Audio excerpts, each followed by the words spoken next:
యోహాను సువార్త 8వ అధ్యాయం 47వ వచనం. ఎవరండి వింటారు దేవుని మాటను?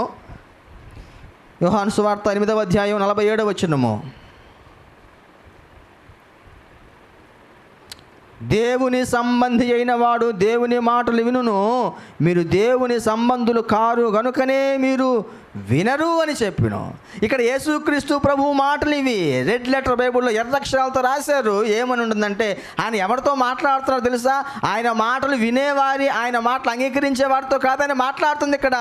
ఎవరు ఆయన మాటను వినరో వారితోనే మాట్లాడుతూ చెబుతున్నారు. ఏమనంటే, దేవుని సంబంధులైతే నా మాటలు వింటారు, కానీ మీరు నా సంబంధులు కారు కనుక మీరు నా మాటలు వినరు అని ముఖానే వాళ్ళకి చెప్పేసాడు.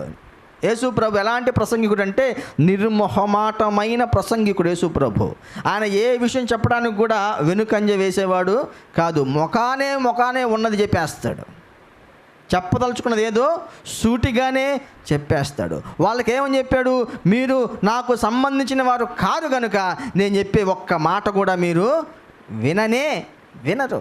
ఈరోజు సంఘంలో, మందిరంలో సేవకుని ద్వారా దేవుడు చెప్పిన మాటలు మీలో ఎంతమంది పాటిస్తున్నారో వారే దేవుని సంబంధులు.